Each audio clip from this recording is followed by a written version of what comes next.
Le principe, c'est que les douleurs, ce sont des tensions, ce sont des nœuds, et que si on arrive à la fois à relâcher, on arrive à retrouver de la mobilité. Si on retrouve de la mobilité, cette mobilité va s'additionner à d'autres mobilités sur la chaîne du mouvement. Et que très progressivement, en lâchant un certain nombre de nœuds, de tensions, eh bien, on va retrouver comment bouger d'une manière plus harmonieuse. Accepter d'aller lentement, c'est un luxe et c'est un privilège aujourd'hui. Tout va vite. Et on s'est habitué à ce que tout aille vite, sauf que pour notre corps, ça répond pas du tout aux mêmes règles. Aujourd'hui, vous appuyez sur un bouton, vous avez une demande. Une demande et Monsieur Google, il répond à tout. Le corps, c'est pas la même chose. Le corps n'est pas Monsieur Google. Le corps répond à une autre logique. Votre squelette répond à une autre logique. Salut et bienvenue sur le podcast Génération 120 ans. Je suis Liron Samoun et j'ai un objectif très ambitieux. Vivre jusqu'à 120 ans en bonne santé et heureux. Qu'on se le dise, c'est challengeant. Surtout dans le monde actuel où il devient de plus en plus difficile de prendre soin de soi. C'est pour cela que je vous propose qu'on parte à la rencontre, ensemble, de personnes intéressantes qui ont des choses à nous apprendre pour vivre au maximum de son potentiel en bonne santé, et ce sur différents plans. Au niveau de son mental, de son corps, de son environnement et de ses relations sociales. Génération 120 ans est une émission destinée aux personnes ouvertes d'esprit, curieuses et désireuses de vivre leur vie au plus haut niveau de leur potentiel. J'adore découvrir de nouvelles choses qui pourraient améliorer mon quotidien et je fais souvent de belles découvertes que j'ai envie de partager avec vous. Alors c'est parti et bienvenue dans l'émission Génération 120 ans.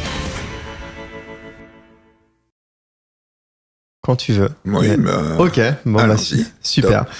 Alors je suis avec Franck Kuczynski. Je le prononce bien, c'est bien comme presque, ça. Oui, Kuczynski, c'est parfait. Kuczynski, ok. Comme je te l'ai dit tout à l'heure, je suis vraiment ravi d'être avec toi aujourd'hui pour parler de la méthode Feldenkrais. J'ai vraiment envie d'en savoir plus sur cette méthode qui est vraiment qui concerne le corps et pour être pour être beaucoup plus dans la souplesse, pour être beaucoup plus dans le mouvement, mettre beaucoup plus de mobilité. Et le corps et pas que, c'est vraiment ça qui en fait peut-être sa plus grande différence, mais on va le voir. On va le voir. Et juste pour la petite anecdote, en fait, c'est vraiment, pour pas dire son nom, c'est une personne vraiment très proche qui m'a fait découvrir cette méthode, parce que en fait, cette personne s'est fait opérer du dos il y a quelques années et elle était incapable de s'allonger au sol. Et depuis qu'elle a pratiqué cette méthode, elle continue de pratiquer, là, elle est capable d'appréhender le sol. Elle est même étonnée, elle m'a dit, mais Liron, depuis que je fais ça, je suis capable de m'allonger au sol, et alors que je pensais que c'était impossible, et c'est juste formidable, tu devrais t'y intéresser. Et moi, je me suis dit, ok, une méthode de mouvement, Feldenkrais, est-ce que c'est une énième méthode ou quoi que ce soit ? Donc j'ai regardé et j'ai trouvé des choses assez intéressantes, et c'est pour ça que je me suis dit j'allais te contacter, et me voici avec toi à Paris pour discuter de tout ça avec toi. Eh ben bienvenue, j'espère que nous allons pouvoir effectivement échanger et surtout faire comprendre en quoi cette méthode est très particulière, très spécifique, et sans doute une activité de base à pratiquer, quel que soit ce que l'on souhaite faire. Ok, super.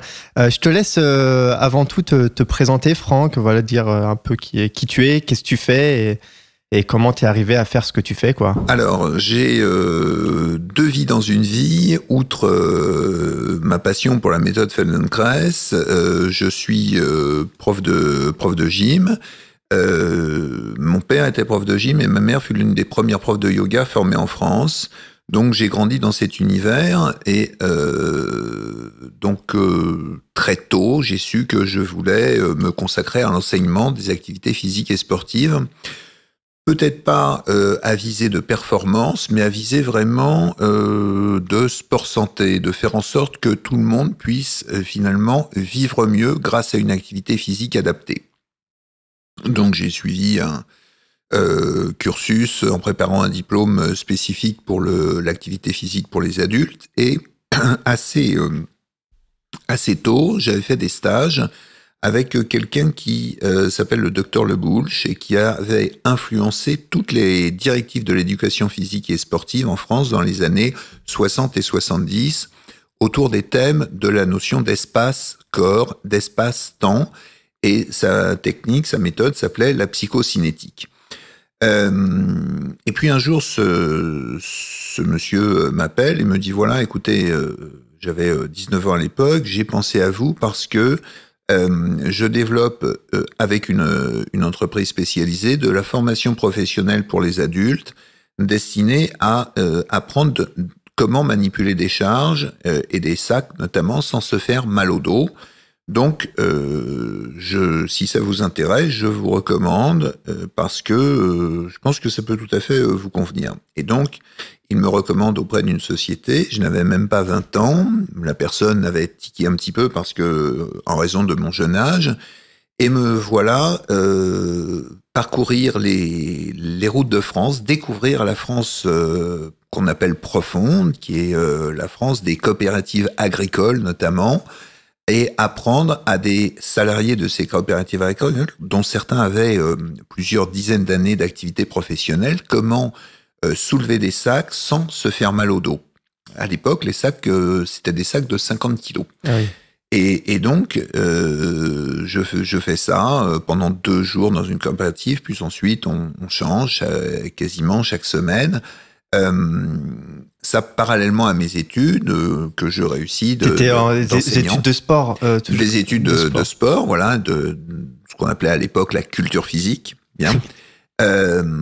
Et là, je comprends que finalement, d'abord, en passant les éléments que l'on souhaite enseigner par la sensation corporelle, on arrive à modifier la posture et on arrive véritablement à améliorer la qualité de vie, parce que ces personnes-là soulevaient plusieurs centaines de kilos, plusieurs tonnes par jour et se faisaient au fur et à mesure mal au dos. Donc c'était fait en coopération avec la mutualité sociale et agricole, avec les services de la prévention santé.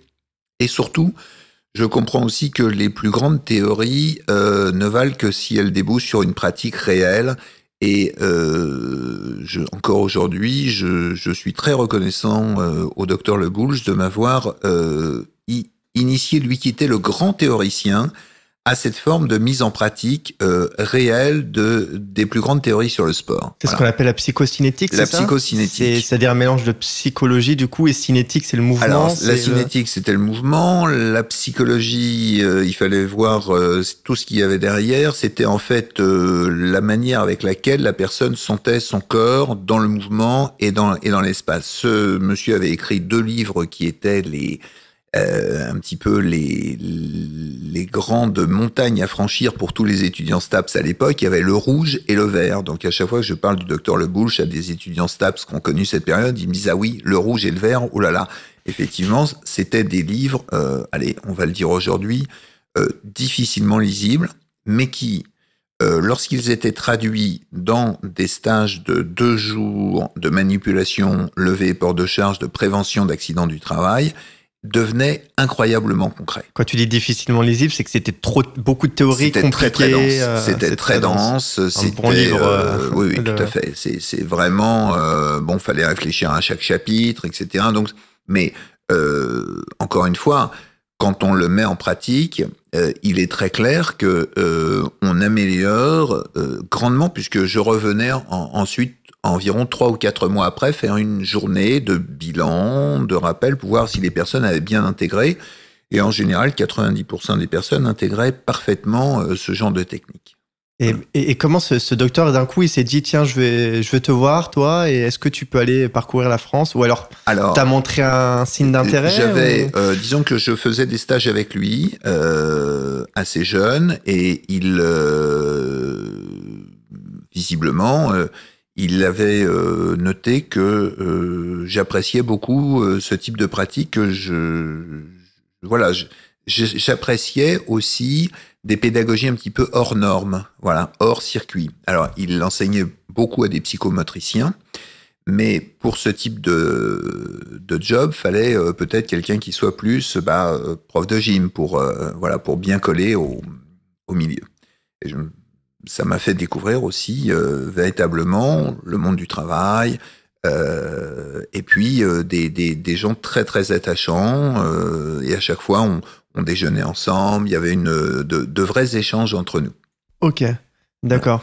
Alors ça c'est le premier, c'est ma première, disons, mission en tant que futur prof de gym, et puis au fur et à mesure, mon père était lui aussi prof de gym, donc il avait lu un livre de Moshe Feldenkrais qu'il avait souligné, dont il commençait à s'inspirer. Et quand Moshe Feldenkrais est venu en France, il a été l'un de ses premiers élèves. Il a même facilité, puisque nous avions un club de sport familial, donc accueilli, je crois, l'un des stages dans notre club de sport.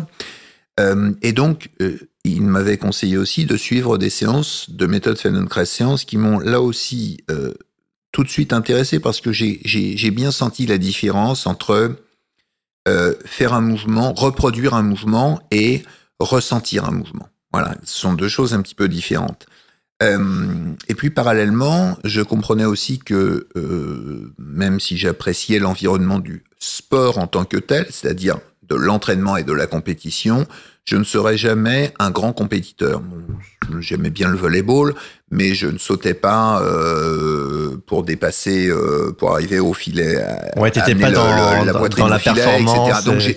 Donc j'ai bien compris que le côté performance, c'était absolument pas quelque chose sur lequel je pouvais jouer. Te diriger. Donc tu dis, il fallait aller donc j'étais d'un niveau correct à l'entraînement, mais pas surhumain.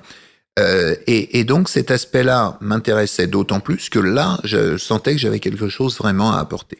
Voilà. Dans comment peut-on améliorer des gestes et des gestuelles sportives, mais pas que sportives, puisque ça débouchait aussi sur le monde du travail à l'époque, par justement la sensation corporelle. C'est ton père qui t'a fait du coup découvrir ça, quoi. Oui, tout à fait. Et mon père l'intégrait intégrait des mouvements de Feldenkrais dans des cours de gym à la fin des années 70 dans son club de sport, ce qui était un petit peu là aussi révolutionnaire, on va dire.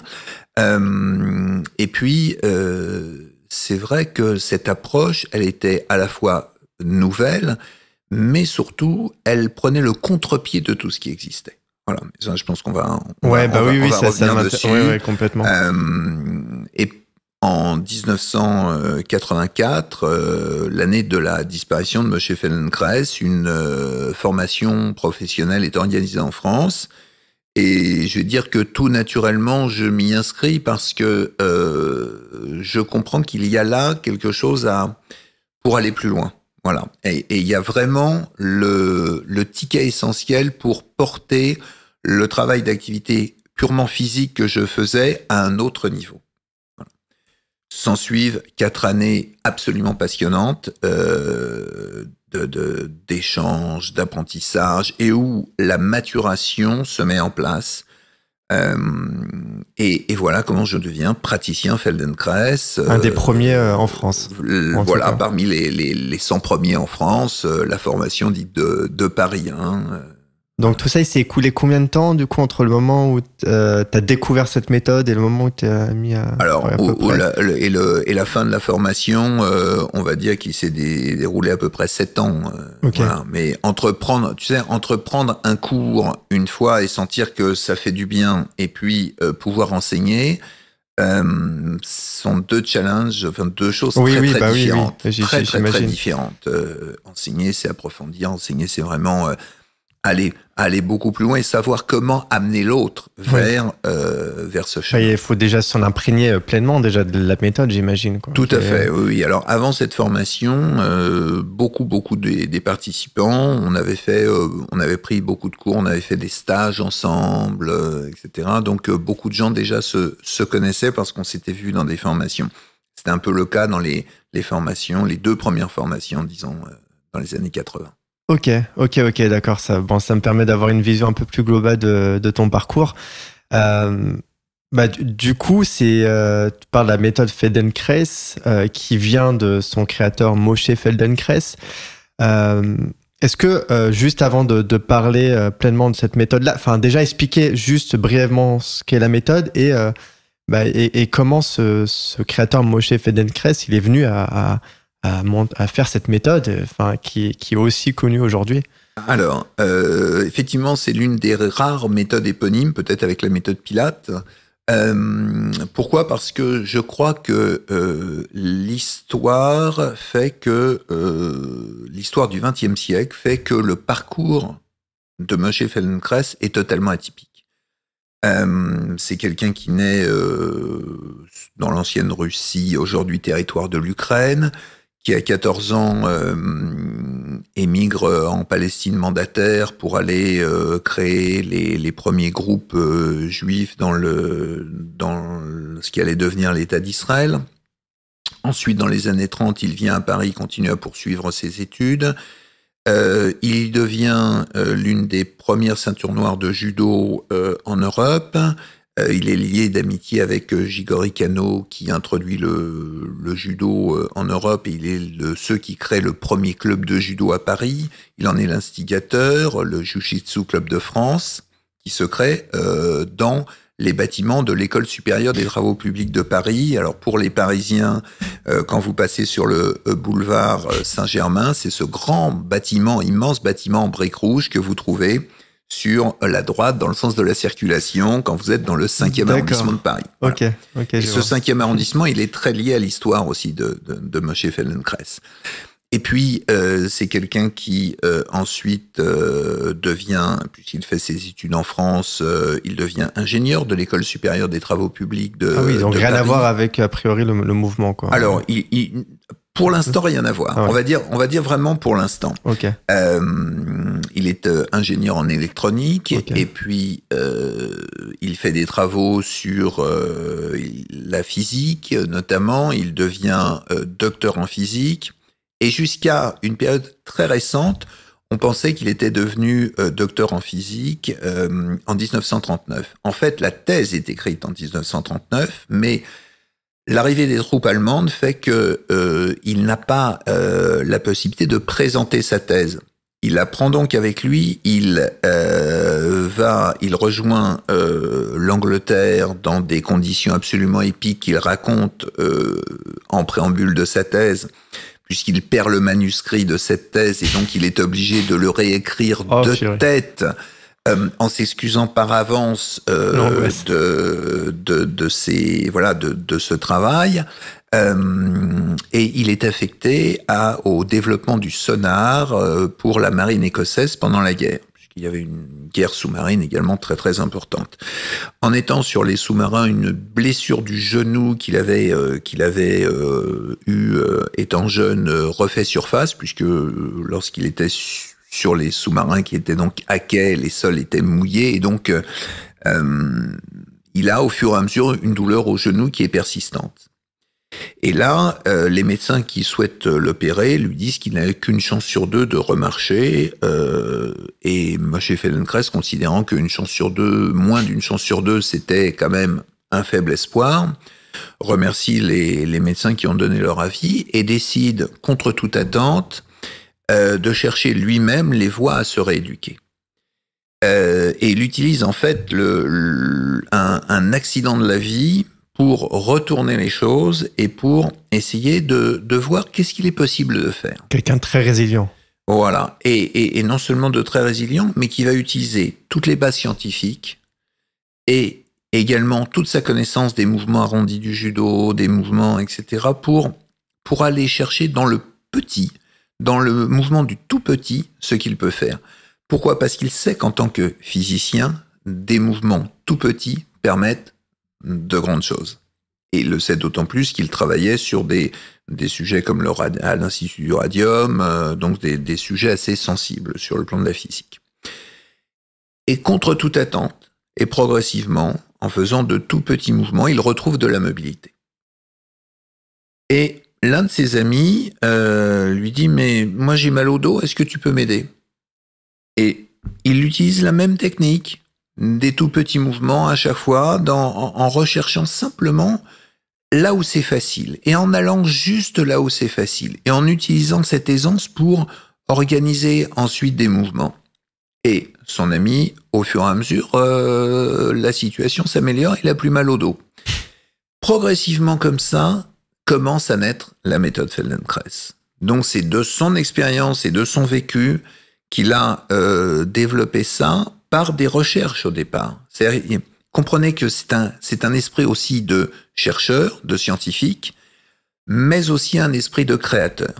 Et donc il part quasiment d'une feuille blanche en mettant simplement ce qu'il connaît de la mobilité du corps humain, ce qu'il voit, ce qu'il ressent, et puis ses connaissances scientifiques qui viennent par-dessus, les docteurs en physique. Voilà. Ok. Et donc, progressivement, quand il revient en Israël au début des années 50, il souhaite se consacrer uniquement au développement de cette pratique. Donc, il a abandonné l'électronique, la physique, il abandonne tous ses postes au niveau de la physique, au niveau scientifique, au niveau de ses relations avec les milieux scientifiques, pour se consacrer uniquement au développement de sa méthode et pendant plusieurs dizaines d'années, pendant plus de 25 ans, il donne des leçons qu'il fait enregistrer dans un gymnase à Tel Aviv, rue Alexander Hanai. Alors, la rue, ça aurait pu être une autre rue, il se trouve que c'était celle-là, mais que toutes ces séances sont aujourd'hui enregistrées et servent de base de référence à tous les enseignants dans le monde pour travailler avec des séances qui sont numérotées. Alexander Hanai, numéro 324, numéro 432, et ainsi de suite. Donc c'est, pour les praticiens Feldenkrais, la rue la plus connue de Tel Aviv, pour ceux qui savent ce que cela signifie. Voilà. Donc, et ces leçons sont traduites aujourd'hui dans le monde entier, et tous les praticiens Feldenkrais travaillent à partir de ces leçons. Ce qui n'exclut pas, si on le souhaite, de bien sûr pouvoir, à partir de ce travail-là, développer des éléments complémentaires, des éléments additionnels. Mais c'est vrai que ce travail nous sert en quelque sorte de base. Voilà comment est née la méthode Feldenkrais. Mais du coup, il faisait, il parlait de la, quand il enregistrait toutes ces vidéos, c'était des cas pratiques où il expliquait comme de la théorie, comment il transmettait. En fait, c'était dans une grande salle où les personnes venaient assister, et il dirigeait des cours. Et parfois, dans ces cours, il donnait des explications, il faisait parfois même des digressions, mais toujours avec un objectif, c'est-à-dire passer le mouvement, non pas pour le mouvement dans le muscle, mais observer comment on bouge, de manière à savoir comment maîtriser son mouvement. Voilà. Et c'est peut-être ça qui est la très grande différence avec beaucoup d'autres techniques, c'est qu'on n'est pas sur un mouvement musculaire et physique, et purement et essentiellement physique, on est sur une observation de la manière avec laquelle notre squelette est en mouvement. Donc, au lieu de s'adresser que aux muscles, on s'adresse au squelette et on va chercher tous les mouvements qui vont nous permettre de bouger finalement le squelette. En fait, Moshe Feldenkrais souhaite nous faire observer que quand nous étions enfants, nous avions beaucoup de mobilité, et quand nous sommes adultes, au fur et à mesure, un certain nombre de choses ont fait que notre vie a fait que des tensions se sont nouées. Et ces tensions limitent notre capacité de mouvement au fur et à mesure. Donc, complètement, l'idée, c'est de dire, prenons exemple sur les enfants. Regardez comment un enfant se retourne, comment un enfant se met debout, comment un enfant passe à plat ventre et sur le dos, etc. Je suis super jaloux quand je vois les enfants maintenant, parce que je dis, il tombe par terre comme une guimauve, il se relève, il fait des roulades, il se soit comme il veut. Mais c'est d'une extraordinaire mobilité. Et toi, t'es en train de galérer à faire des... C'est incroyable. Ouais, c'est bien tout sûr, à fait juste. Qu'est-ce qui sépare le corps de l'adulte du corps de l'enfant ? L'histoire et l'ensemble des couches de tension qui se sont au fur et à mesure succédées comme ça. C'est tout, parce que la mobilité à la base, elle existe. Voilà. Donc le fait de pouvoir tourner la tête et puis de pouvoir tourner et la tête et les épaules en même temps, tout ça, c'est facile pour un enfant. Pour un adulte qui va tourner la tête, alors déjà, ça va craquer dans la nuque. Ah. Voilà. Et alors que pourquoi ça craque dans la nuque? Ça craque dans la nuque parce qu'on n'est pas habitué à découvrir cette mobilité. Voilà. Et au fur et à mesure, donc, l'idée, c'est de se réapproprier les mouvements de son propre corps. Ça ne peut pas se faire que si je vous donne des ordres pour le faire. Ça ne peut se faire que si on en a la sensation. Et l'interaction du système nerveux est quelque chose de très très important. D'ailleurs, les mouvements qui sont proposés dans un cours ne sont que l'éclairage que l'on porte pour observer comment on fonctionne. Ok. Voilà, c'est vraiment ça qui est important. Ok, juste par rapport à Moshe, du coup, est-ce que le fait qu'elle soit de plus en plus utilisée, c'est que les personnes se rendaient compte du bien que ça faisait, qu'il y avait énormément de choses qui se guérissaient? Alors, je ne sais pas si c'est le bon mot, mais en tout cas, beaucoup de personnes qui s'amélioraient, qui se libéraient de leur tension, sans aucun de doute. Leur blocage et bien plus que les fondements peut-être scientifiques derrière, c'est surtout par l'expérience et par les nombreux témoignages qui a fait que cette... Alors, il y a eu deux éléments. D'abord, il y a eu une personnalité qui, sur le plan mondial, a donné un coup d'accélérateur. Ah oui? Cette personnalité ou cette image, vous l'avez peut-être vue dans l'actualité, puisqu'un jour, il est contacté par l'entourage d'une personnalité qui le fait venir à son domicile. Et les deux personnes qui ont Moshe Feldenkrais et cette personne, donc je vais vous révéler l'identité dans un instant, se jaugent un peu. Et lui dit, dis-moi ce que c'est que ta méthode et donne-moi il lui dit, donne-moi des références. Et Moshe Feldenkrais lui dit, tu sais, je peux te donner tous mes livres si tu veux, je peux te donner tous les noms si tu veux, mais le mieux, ce serait que tu le fasses pour sentir ce que c'est. Donc, soit on en reste à de la théorie, soit on passe à la pratique. Et l'autre lui dit, écoute, si tu veux commencer avec moi je veux en faire tous les jours. Et moi, je fais une grâce, lui dit, mais tous les jours, moi, je peux pas, je suis très pris.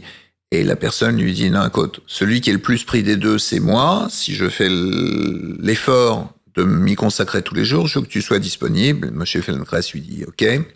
Et progressivement, l'état de santé de cette personne s'améliore parce qu'il souffrait à la fois de mauvaise posture et puis il avait des problèmes respiratoires. Son entourage est particulièrement sceptique. Sa femme appelle Moshe Feldenkrais Monsieur Abracadabra. C'est vous dire, elle était infirmière. Vous lui avez donné quoi comme pilule exactement? Aucune, justement. Simplement redécouvrir les mouvements de son propre corps. Et arrive le fait que cette personne, au fur et à mesure, va de mieux en mieux. Et son rêve, c'était d'arriver à se mettre sur la tête. Sur la tête.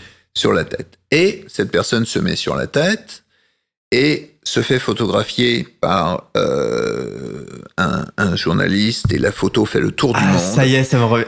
Et cette photo et cet homme si connu, c'est David Ben-Gurion, qui était à l'époque Premier ministre de l'État d'Israël. Incroyable. La photo fait la une de Times, je crois. Elle circule partout dans le monde. Et à la fois, ça porte Moshe Feldenkrais en Israël. Tout le monde voulait voir qui était cette personne qui avait mis David Ben-Gurion sur la tête.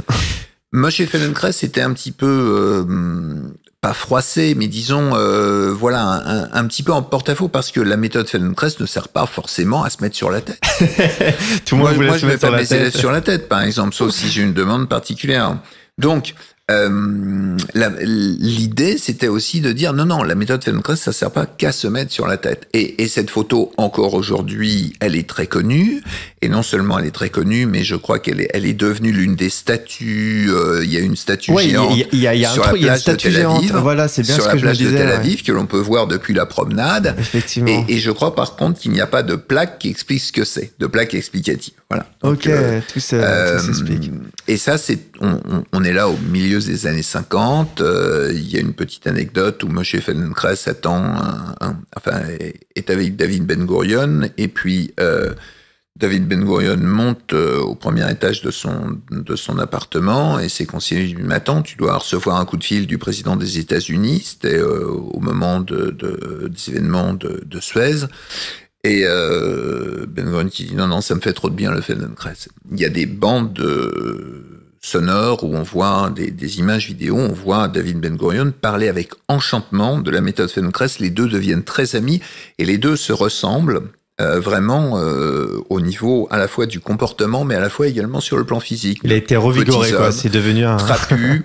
Et vraiment, ça lui avait donné toute vitalité, alors qu'il n'était pas déjà tout jeune à l'époque. Ça lui a changé la vie, quoi. Enfin, voilà. Finalement, le se mettre sur la tête, c'est un aboutissement d'un ensemble de mouvements. Alors, c'était ce que souhaitait David Ben Gurion, mais c'était le travail de préparation qui comptait. C'était pas le fait de tenir une posture. Et on voit d'ailleurs parfois dans des dîners internationaux, ensuite, David Ben Gurion qui se met sur la tête, qui montre à tout le monde à chaque événement, combien il est heureux de se mettre sur la tête en disant que c'est la méthode Feldenkrais. Juste avant de faire le petit discours, on se met tous sur la tête. Alors, donc ça, c'est un, on va dire, un coup de booster. Ah oui, là, pour le coup, ça lui met la lumière internationale, quoi. Mais, la méthode se serait pas développée si Moshe Feldenkrais n'avait pas eu non plus cette extraordinaire intuition qu'on appelle aujourd'hui neuroplasticité, c'est-à-dire l'interaction permanente et la manière d'agir sur le cerveau et combien en agissant sur le cerveau on peut agir sur notre corps. Voilà, et combien à partir du corps on peut agir sur le cerveau. Sa méthode s'appelle en anglais Awareness Through Movement, c'est-à-dire au travers du mouvement. La prise de conscience non pas par le mouvement, mais au travers du mouvement. Neuroplasticité, ça veut dire que finalement, le cerveau n'est pas fixe, n'est pas figé, qu'il est toujours en possibilité de se développer et rien n'est figé dans la vie. Et qu'on a la possibilité, à tout âge, d'en développer les capacités, et en développant les capacités, que ça a une action qui redescend du cerveau ensuite aussi. Vers, par exemple, vers le corps. Oui, voilà. C'est un feedback, en fait. C'est cerveau, corps, ça. Ouais. Et notamment vers le squelette. Voilà, vers la manière de placer son corps. Okay. Et ça, c'est sans doute l'un des pères de la neuroplasticité à l'échelle mondiale. Aujourd'hui, il y a 12 000 enseignants dans la méthode Feldenkrais qui ont été formés. Dans le monde ? Dans le monde, voilà, et qui appliquent ces principes qui sont pour nous des principes de base. Bah justement, voilà. Alors si j'ai peut-être compris, on va parler des grands principes. Donc j'imagine un des principes, c'est la pleine conscience, déjà la conscience du mouvement. Alors l'observation de la manière avec laquelle on bouge. C'est-à-dire on observe, je bouge mon bras et là je mets toute ma focalisation sur le mouvement du bras. Et pas que sur le bras. Qu'est-ce qui va bouger quand tu vas bouger le bras et jusqu'où en fait va se faire le mouvement du bras.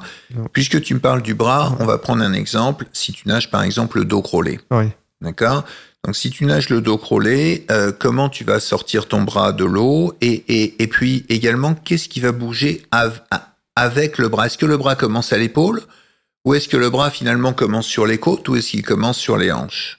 D'accord ? Et en fait, le mouvement des côtes est très important et donc le mouvement des côtes, il faut en être conscient de manière à l'entraîner par là, d'accord ? Pour ensuite pouvoir ouvrir son bras et sans justement abîmer l'épaule. Et c'est vrai qu'en prévention, par exemple, la méthode Feldenkrais, c'est quelque chose de très important dans tous les sports où il y a un geste extrêmement répétitif. Voilà.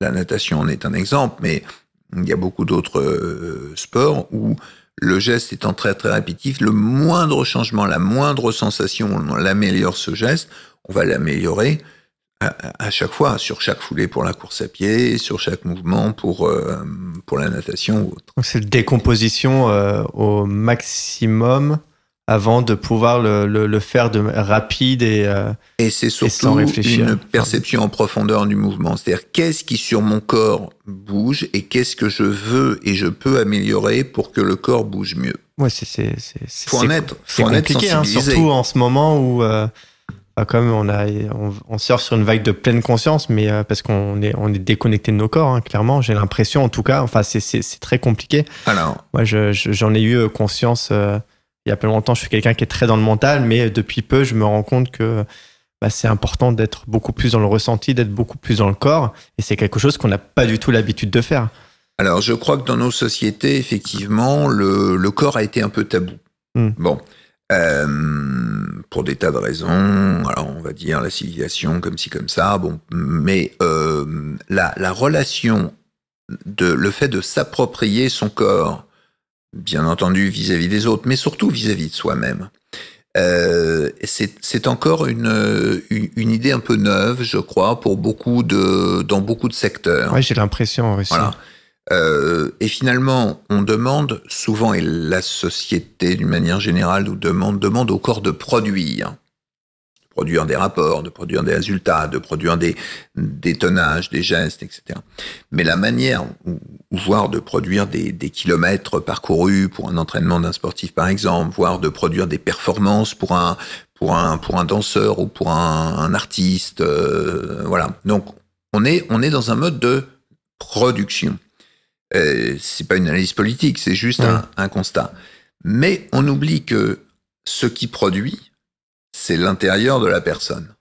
Voilà. Et on a une image peut-être qui est trop extériorisée et pas assez vue depuis l'intérieur. Comment améliorer tout ça de l'intérieur? Et ça veut pas dire du tout arrêter de produire. Ça veut dire produire au plus juste. Voilà. Ouais. Produire de la manière qui soit sans doute la plus économe. Moi, il y a quelque chose qui me fascine en ce moment, c'est que on fait beaucoup, et c'est très bien, on fait beaucoup de gestes pour la planète.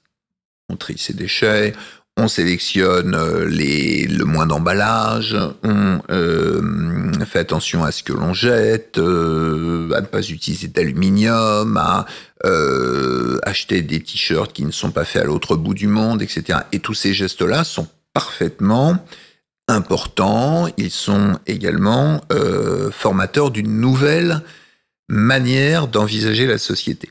Et c'est vraiment un trait aujourd'hui, tout le monde peut se constater et tout le monde y est invité. Et dans le même temps, qu'est-ce qu'on fait pour son propre corps, pour l'intérieur de soi-même? D'accord ? Voilà, la question, je pose la question, mais vous voyez bien en la posant que les deux choses sont un peu disproportionnées. On est beaucoup plus vers l'extérieur que l'intérieur, c'est de manière générale. Hein, et donc, si l'on prenait aussi le temps de s'occuper de soi dans son environnement, d'abord, c'est pas du tout contradictoire avec le fait de prendre soin de son environnement d'une manière générale, mais de temps en temps, prendre soin de soi, ça permet aussi d'être mieux avec les autres, tout simplement. Ouais, avoir un plus grand équilibre en tout cas, ne pas être trop dans l'extrême, être plus peut-être dans du 40-60. Oui, et puis être mieux tout simplement. Par exemple, avoir mal au dos si l'on fait tous les gestes pour l'environnement. Alors c'est très bien pour l'environnement, mais soi-même on n'a pas un dos de remplacement, comme on n'a pas une planète de remplacement. Voilà. Oui, ou quand on remplace son dos, c'est pour mettre finalement un élément extérieur qui va nous figer et qui donc retire beaucoup de mobilité. Ouais, finalement, cette méthode, elle nous invite à nous reconnecter à nous-mêmes, à être beaucoup plus dans le ressenti global. Voilà, et à trouver quelle mobilité on peut avoir, dans quelle situation, et proposer des choix.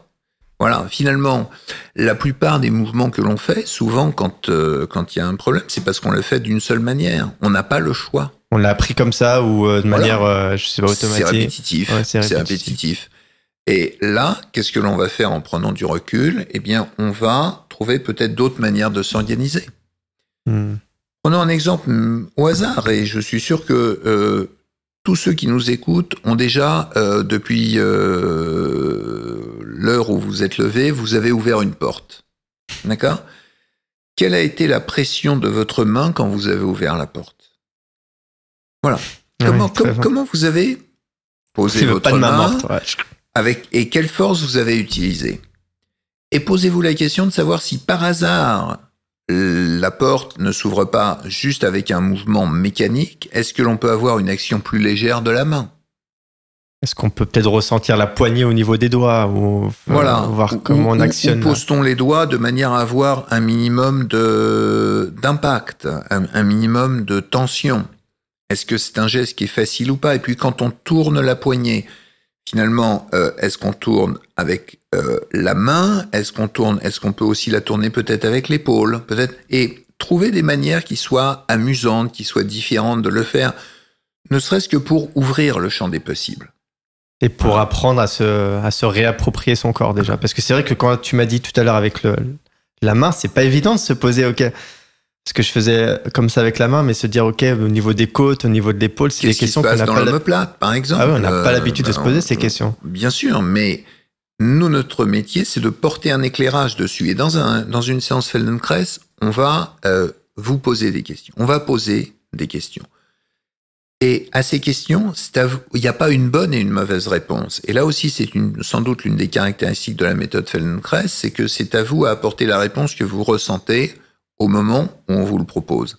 Mais surtout, il n'y a pas de bonne et de mauvaise réponse. Il n'y a pas de recette toute faite. Voilà. Parfois, j'ai des enseignants qui viennent, alors pas des enseignants d'activité physique, mais dans des enseignants. Et je vois qu'ils sont enseignants parce que l'une des premières questions qu'ils me posent souvent, c'est... Et ils me regardent, ils sont étonnés parce que je fais pas forcément des corrections dans les cours, même si je vois que les mouvements ne correspondent pas, je vais voir la personne, je vais lui... Mais ils lèvent la tête, ils me disent « Je fais bien les mouvements ?» Voilà. D'un dire est-ce que j'ai bien fait?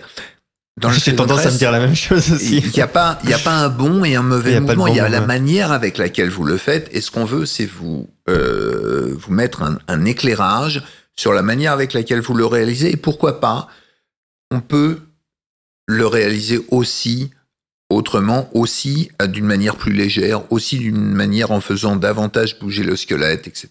Oui, et puis ça va être en fonction de chacun aussi, parce qu'une personne va peut-être pouvoir faire des plus grands mouvements, alors que l'autre, elle va être vraiment limitée, quoi. Alors, il y a pas, en plus, nous ne recherchons pas de performance, donc souvent, on va vous proposer de faire des mouvements sans les forcer, c'est-à-dire sans chercher à aller au-delà de votre zone de confort.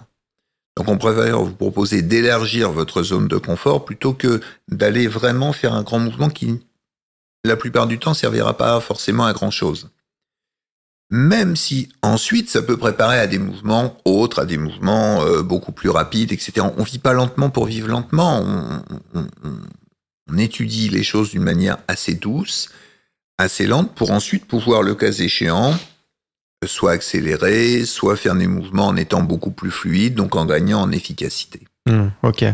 Donc là, de ce qu'on a dit, on va dire, tu corriges si je me trompe, il y a deux grands principes. Le premier, c'est l'observation de soi dans le mouvement, et le deuxième, c'est finalement c'est une méthode qui s'adapte en fait à chacin, sans forcément... Et chacun peut le faire selon ses propres possibilités. L'une des plus belles expériences sans doute que j'ai eues, c'était lors du premier confinement, où on avait décidé de proposer des cours qui étaient offerts sur Zoom, et où j'ai eu des personnes d'âge très très différents. C'est-à-dire que j'ai eu quasiment 3 générations, voire même 4, qui faisaient le cours en même temps. Incroyable. Ok. Et chacun en tirait bénéfice. Pourquoi? Parce que tout le monde perçoit que quand on tourne tout doucement, par exemple, la tête d'un côté et de l'autre, et qu'à la fin du cours, on reprend ce même principe, entre les deux, on a fait bon nombre de mouvements qui nous ont permis de débloquer un petit peu certaines articulations. C'est plus facile à la fin. Voilà.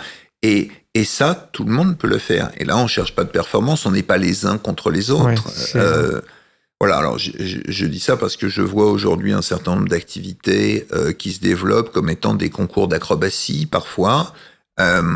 Et ça n'a rien à voir. Nous, on cherche pas à se mettre sur la tête. On peut y arriver, mais c'est pas l'objectif prioritaire. Voilà, tout simplement.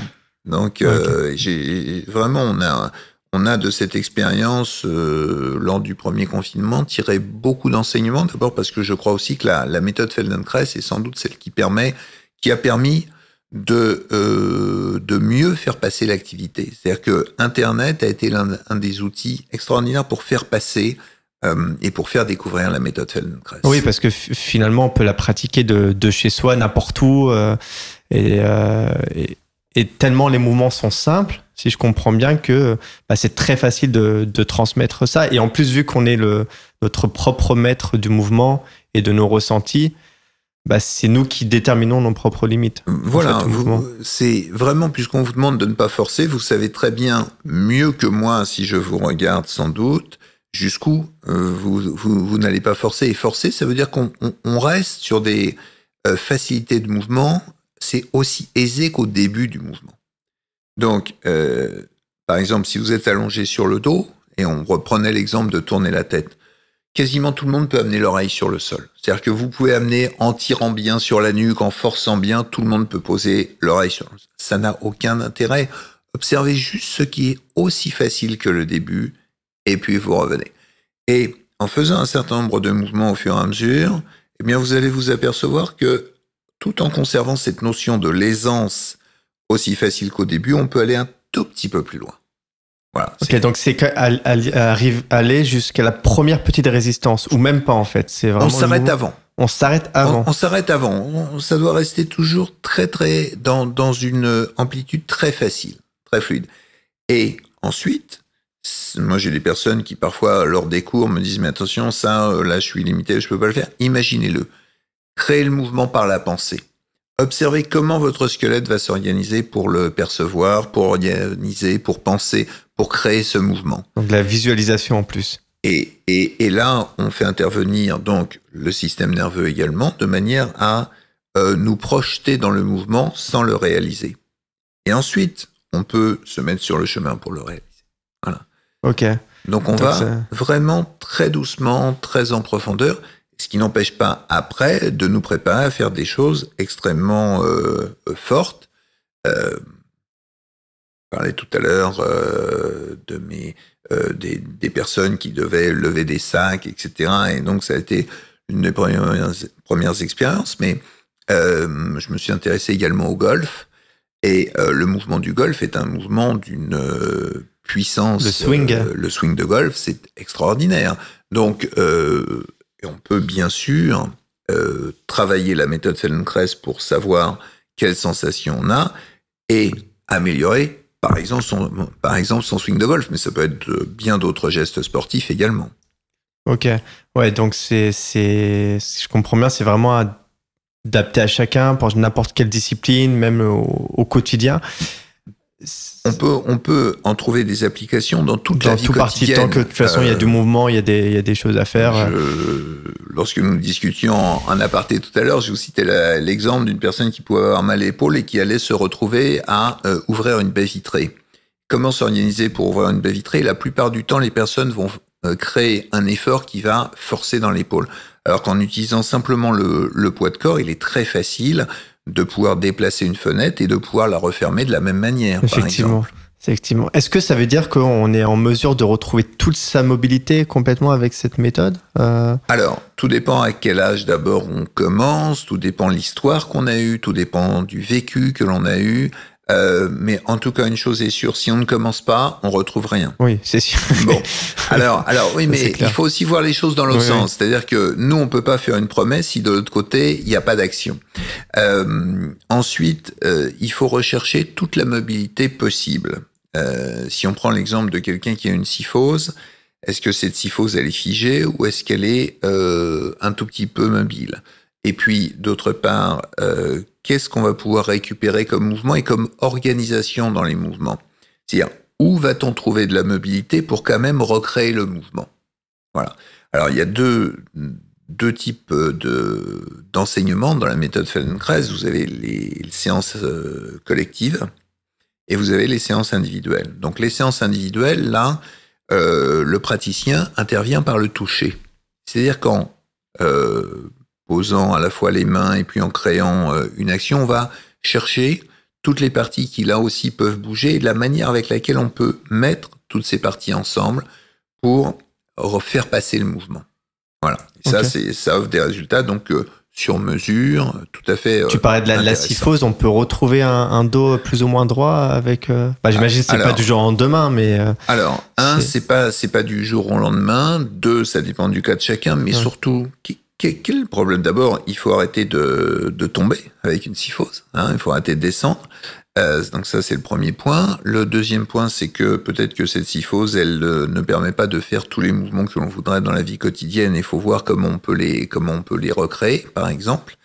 Même des mouvements classiques, d'arriver à pouvoir passer la main dans le dos, etc.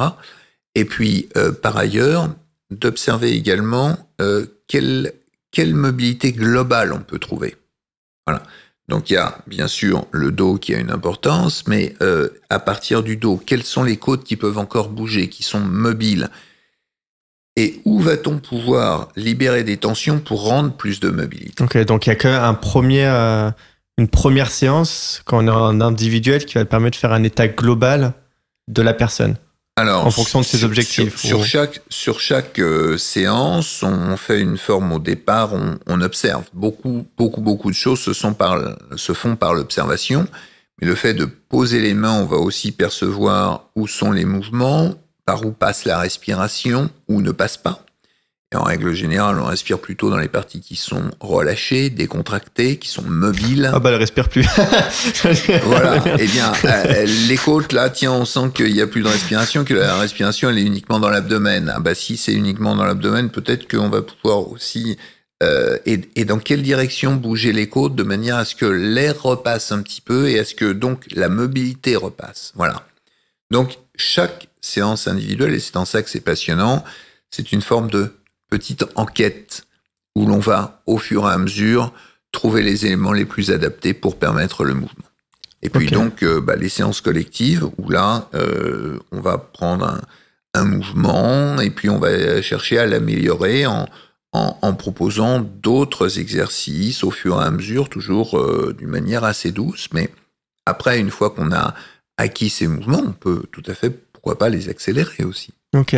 Donc, si je comprends bien, une personne même qui a des douleurs, on va prendre un cas, un cas, pas extrême, mais une personne qui a des douleurs partout, en fait, à chaque moment, on va le faire, peut-être elle a des problèmes aux épaules, des problèmes aux genoux et tout, elle peut quand même, pour elle, appliquer cette méthode-là et à son niveau, petit à petit, quand même, se libérer de ces...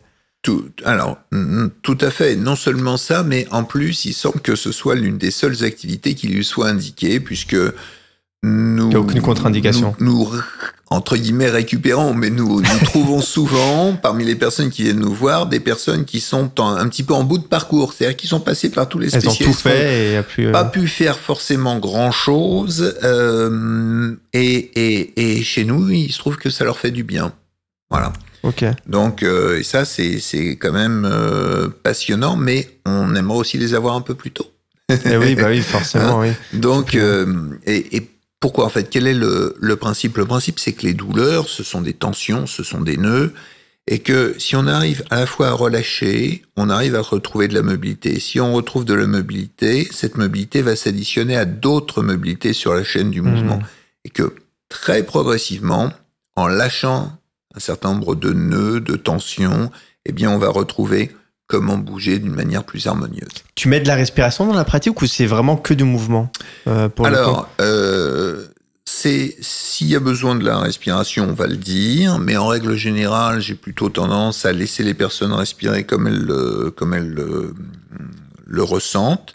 En tout cas, ce qu'il ne faut pas, c'est tenir la respiration, c'est contracter la respiration. Et donc, la respiration doit rester bien libre.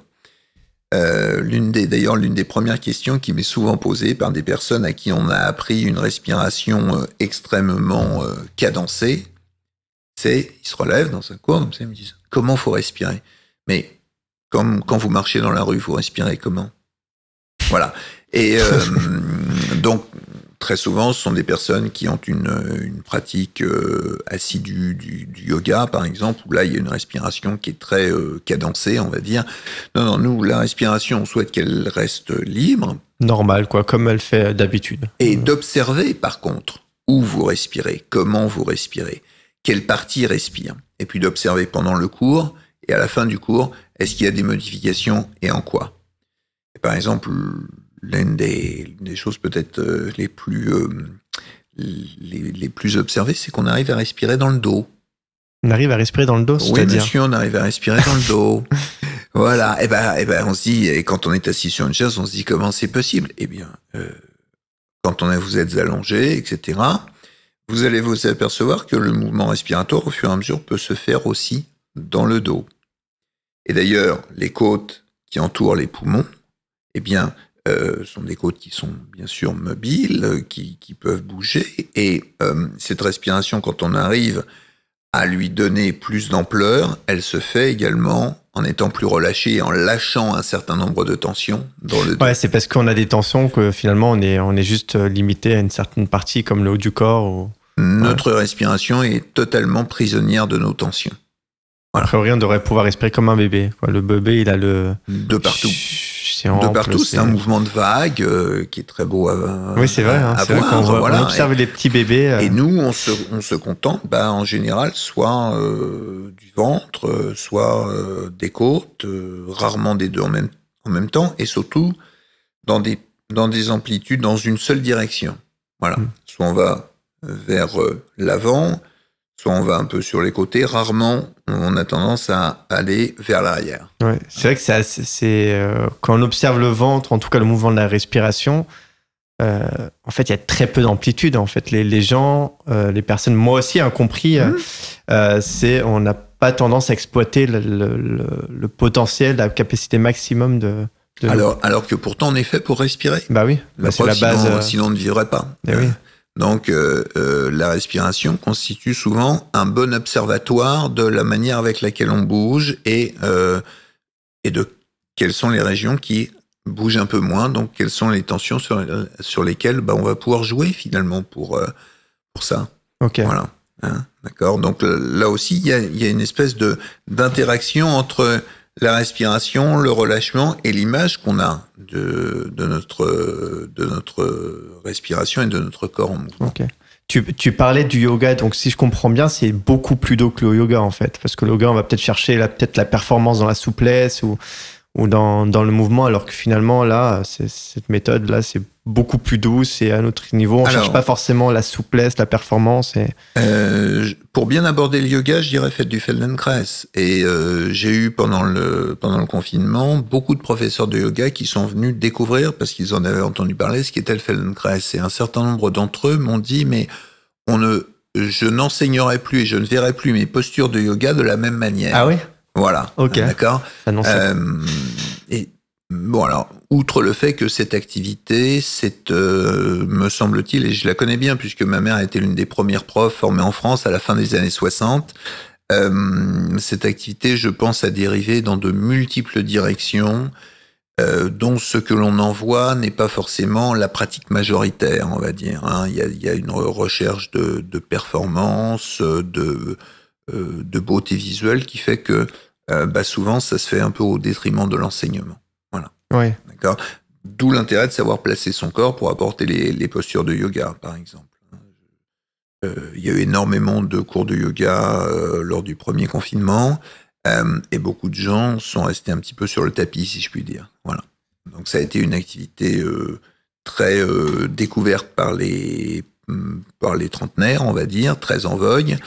Eh bien, pour l'aborder de la manière la plus sereine possible, il faut savoir utiliser et placer son corps, et peut-être ne pas forcément se tendre, se contracter pendant les postures. Oui, parce que quand on n'a pas l'habitude et qu'on commence à faire du yoga, enfin moi je parle en tant qu'expert, on se commence à faire, je sais pas, chien tête en bas, des trucs un peu bizarres et ça peut être très compliqué, et surtout si on n'a pas l'habitude de bouger son corps, on peut vite peut-être se bloquer ou se faire mal et finalement se dire mon corps, ça y est, il est pas capable de faire des mouvements et voilà, j'arrête et c'est tout, quoi. Je crois qu'il y a des pratiques comme la nôtre qui encouragent à continuer, et il y a des pratiques qui sont basées plus sur des repères visuels qui malheureusement ne permettent pas de progresser. Voilà, d'accord. Donc nous, ce qui nous importe quand quelqu'un vient chez nous, c'est qu'il progresse et qu'il améliore ses sensations. Et ce n'est pas de valoriser, disons, le praticien. D'ailleurs, le praticien ne fait pas de démonstration. Nous ne démontrons pas les mouvements, et c'est une démarche volontaire aussi par rapport à d'autres activités. C'est-à-dire qu'il n'y a pas... Il n'y a pas de modèle, il n'y a pas la bonne posture et tout le reste. Et tout le reste comme on le qualifie. Donc, faites comme vous pouvez, faites comme vous ressentez. Et au fur et à mesure, vous allez vous améliorer. Voilà, c'est vraiment quelque chose d'essentiel dans notre pratique. Ok, je vois, ça a l'air d'être assez intéressant. Je me posais la question de comment, du coup, on appréhende peut-être une séance de Feldenkrais. Enfin, déjà, juste avant, c'est combien de temps, je pose cette question, mais elle a peut-être pas sens au vu de ce qu'on vient de dire, mais combien de temps on peut espérer avoir des résultats? Est-ce que finalement, ça s'intègre pas dans une hygiène de vie, quelque chose qu'on peut faire un peu dans tous les jours? Est-ce qu'une séance, j'en sais rien, une séance par semaine? Est-ce que c'est 1 heure par jour? Est-ce que c'est 1 heure par... Enfin... Alors, c'est une question qui nous est souvent posée. Oui. Moi, j'ai tendance à dire que pour avoir des résultats, une séance suffit. Une séance suffit, ok. Une séance suffit pour voir la différence. D'accord? Ça paraît magique un peu comme ça. Pour avoir des sensations qui sont différentes de quelque chose que vous n'avez jamais pu percevoir ailleurs. Alors après, il faut arriver. D'abord, c'est pas la peine d'en faire 3 heures par jour ou pour que ce soit efficace. Mais j'ai tendance à vous dire que chaque heure de la journée peut être influencée par la pratique de la méthode Feldenkrais.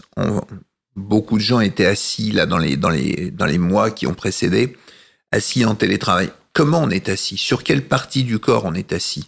Est-ce qu'on est assis avec le dos complètement en appui sur son dossier, ou est-ce qu'on est assis davantage sur ses ischions, sur la partie avec laquelle on peut rouler sur ses hanches? Voilà. Ça, ce sont des sensations. Et la méthode Feldenkrais, elle est faite pour être appliquée au quotidien, dans les gestes de la vie de tous les jours, comme dans des gestes à vocation sportive, on en a parlé, mais aussi des gestes à vocation artistique.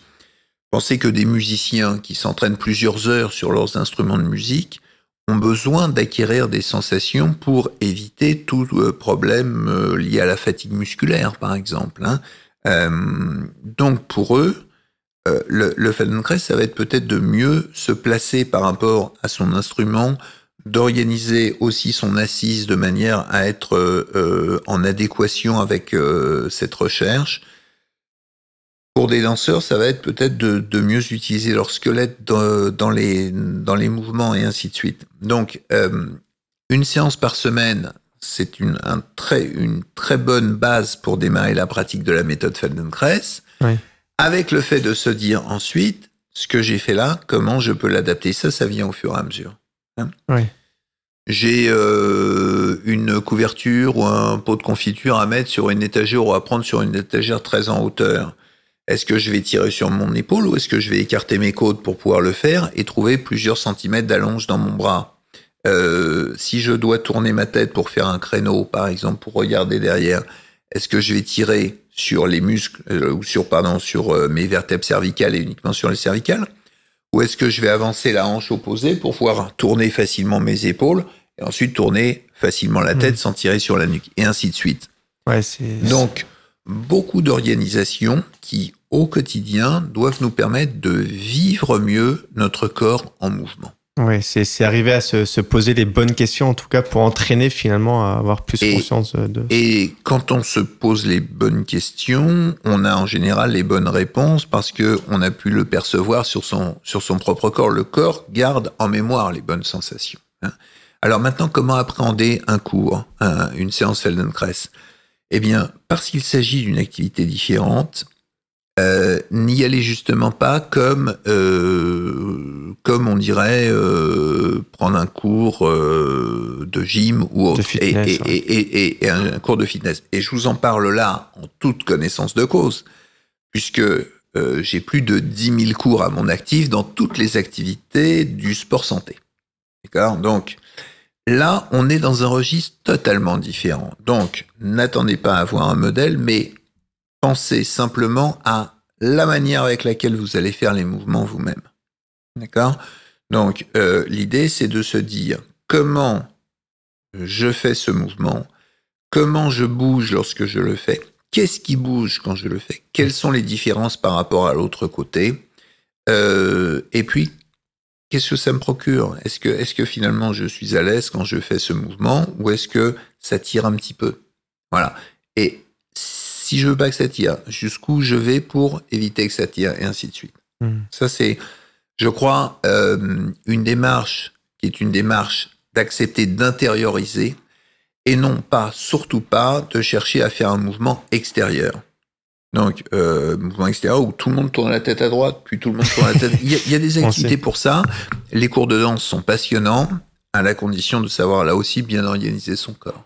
Oui. Voilà. Ok, c'est vraiment, en fait, finalement, pas avoir d'appréhension, de vraiment y aller en mode pour exploration. Enfin, on est un explorateur. Pour soi. On est un explorateur, pour soi, on découvre. Exactement, c'est une découverte. Une découverte, c'est vraiment une découverte. Donc ça, c'est le premier point. Et le deuxième point, accepter de ne pas forcer. Voilà. Accepter un rôle d'explorateur et accepter de ne pas forcer, de rester dans des limites. Et c'est pas toujours facile. Et être lent aussi, tu disais tout à l'heure. Ouais. Alors, être lent, pas forcément. Être lent, je comprends que dans une vie très agitée, ça soit pas facile, mais considérez-le comme un luxe. Oui, c'est vrai. D'accord, c'est un luxe aujourd'hui de pouvoir s'arrêter, prendre le temps. Et puis, et d'ailleurs, je sais que on a constaté avec notre pratique donc de l'enseignement par Zoom que des personnes n'avaient pas forcément 55 minutes à consacrer à une séance. Eh bien, on a créé pour eux des séances qui s'appellent bulles. Et les bulles, eh bien, ce sont des séances de 20 minutes. Et c'est pas un cours en accéléré, et c'est pas un cours au rabais, et c'est pas un moitié ou une tiers de cours. C'est simplement une série de mouvements très douces, très lentes, où on va sentir une amélioration au fur et à mesure. Ouais. Voilà. Et donc, mais accepter d'aller lentement, c'est un luxe. Et c'est un privilège aujourd'hui. Tout va vite. Ah oui. Et on s'est habitué à ce que tout aille vite, sauf que pour notre corps, ça répond pas du tout aux mêmes règles. Aujourd'hui, vous appuyez sur un bouton, vous avez une demande. Bon, une demande, et Monsieur Google, il répond à tout. Voilà. Le corps, c'est pas la même chose. Le corps n'est pas Monsieur Google.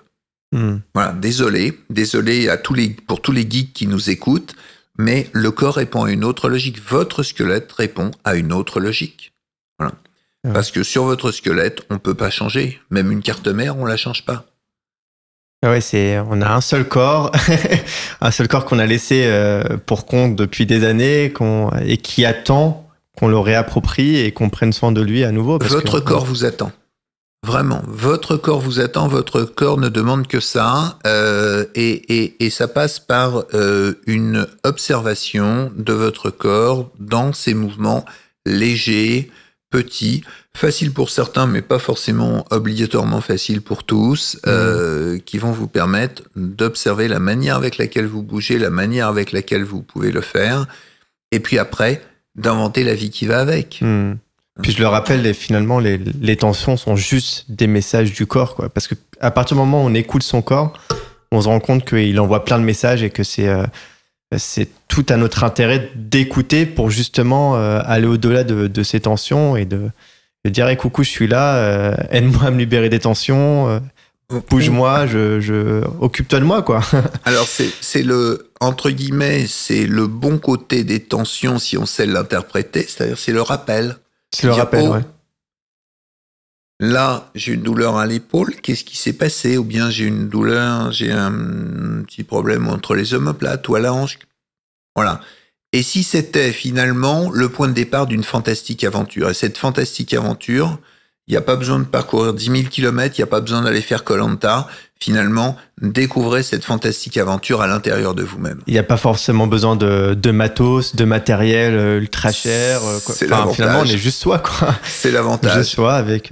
Peut-être que le matériel le plus cher, c'est d'accepter de s'observer en mouvement. Ouais. Voilà. Et de s'en donner les moyens. De s'en donner les moyens, non pas financiers, mais de s'en donner les moyens intellectuels. Ça coûte rien. Ça coûte rien. C'est une compétence qui est pas évidente.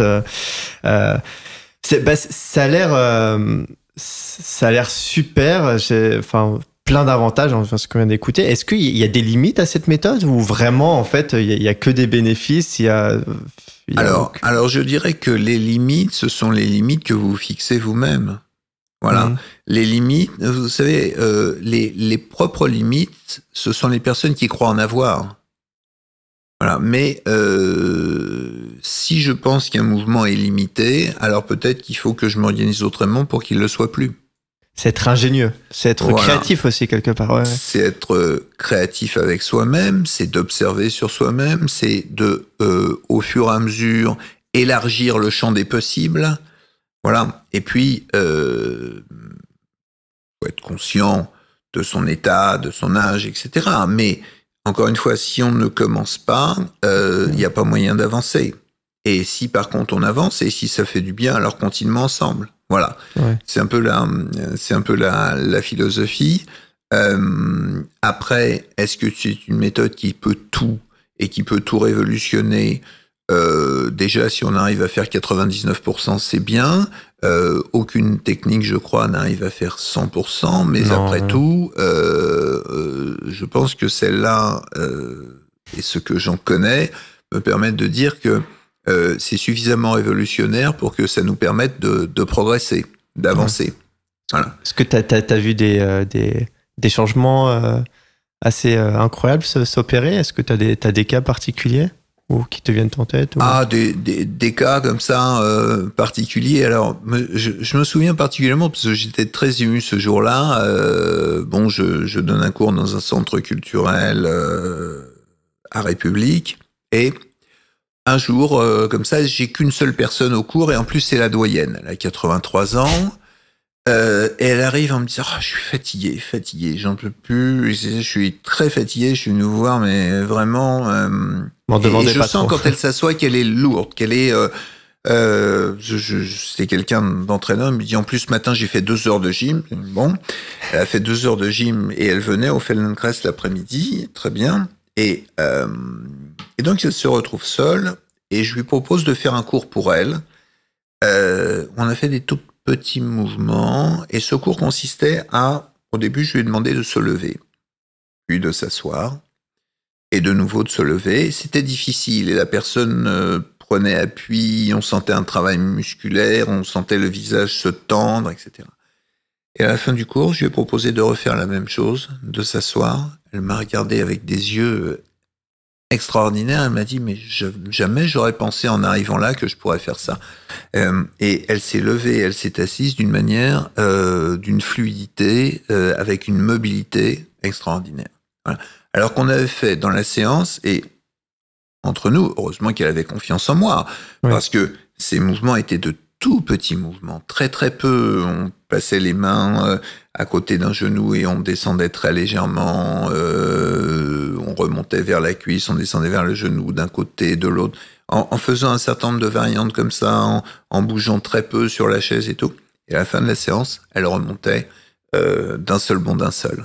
Voilà. C'est comme la personne dont je te parlais tout à l'heure qui a réussi à se mettre au sol alors qu'elle se pensait incapable, quoi. Oui, mais il y a beaucoup de cas. Là, c'était sur une séance. Et puis, d'une manière plus anecdotique,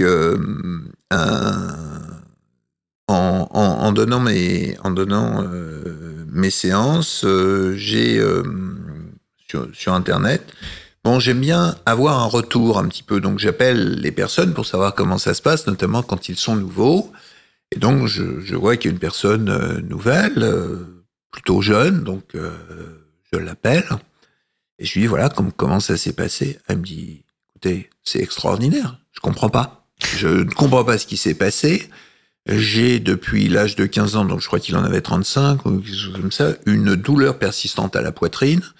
J'ai vu tous les médecins, tous les spécialistes, j'ai vu tout le monde, j'avais toujours cette douleur. Et là, je comprends pas, elle a disparu.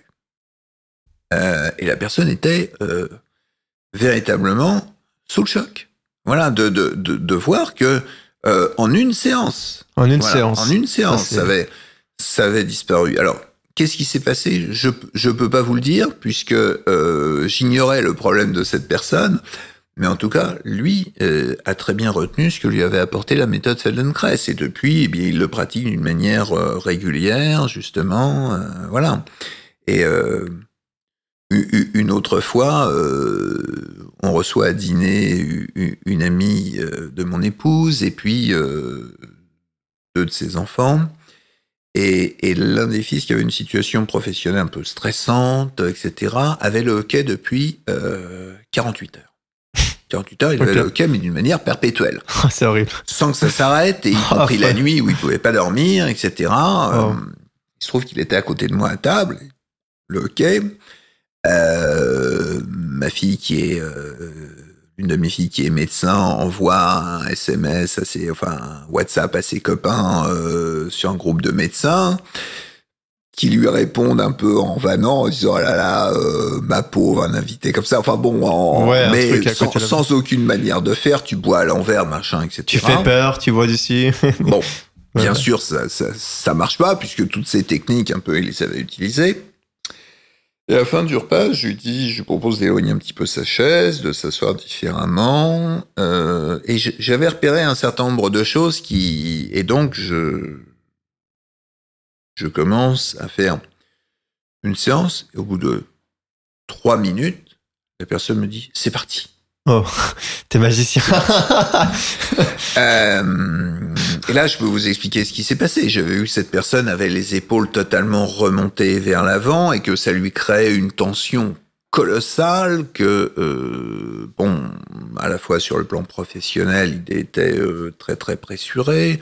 Je crois qu'il était en salle de marché, donc voilà. Et que par ailleurs, ça crée aussi des tensions dans son dos, au niveau des côtes. Et il y avait tout un enchevêtrement, si vous voulez, de tensions, un espèce de coffre-fort, mais absolument totalement immobile entre la ligne des épaules et son diaphragme, en fait. Et donc, j'ai continué cette séance quand même pour lui dire, voilà, ça dure pas que 3 minutes pour bien qu'il retrouve de la mobilité, etc. Et ce quai, qui était là depuis 48 heures, était parti. Alors, je dis pas que ça retire tous les hoquets, etc. Simplement, au niveau de l'observation, on a des possibilités, on a des capacités. Et je crois que toutes les personnes qui font du Feldenkrais le font parce que, à un moment ou à un autre, elles ont senti une nette amélioration par rapport à d'autres pratiques, et ça leur a permis de véritablement passer un cap. Et lors du premier confinement, j'ai eu des tas de témoignages de gens qui m'ont dit merci, vous nous avez permis de tenir cette période en nous fixant, puisque j'avais des cours 3 fois dans la semaine, en nous fixant un objectif. Et c'était extraordinaire parce que grâce à vous, j'ai pu faire ci, faire ça, y compris des personnes de plus de 80 ans. Incroyable. Voilà. Récemment, j'ai reçu le témoignage d'une dame qui me disait j'ai revu une amie qui m'avait pas vu depuis plusieurs mois et qui m'a demandé ce qui s'était passé parce que j'avais l'air plus grande. Bon, donc tes talons. Ah non, j'ai pas de talons. Non. Le fait de se redresser au fur et à mesure, de pouvoir non pas placer le sommet du crâne légèrement vers l'avant, mais bien vers le ciel, permet de se redresser. Le fait de retrouver de la mobilité entre ses côtes permet d'éviter de rester tassé, mais au contraire de retrouver un placement plus naturel. Ok.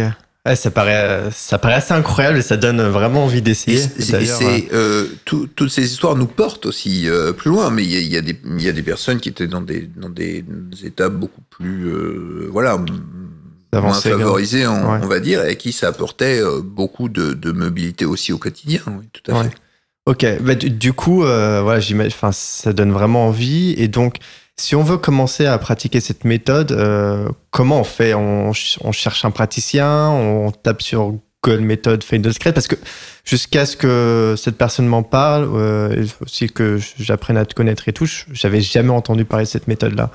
Même les kinés, les médecins, ça paraît assez éloigné. Du coup, comment on fait pour commencer? Est-ce qu'il y a une première étape à faire? Alors, il y a plusieurs possibilités. D'abord, la recherche d'un praticien, oui. En France, il y a un site qui s'appelle feldenkraisfrance.org qui permet de recenser tous les praticiens. Donc ça, c'est la première possibilité.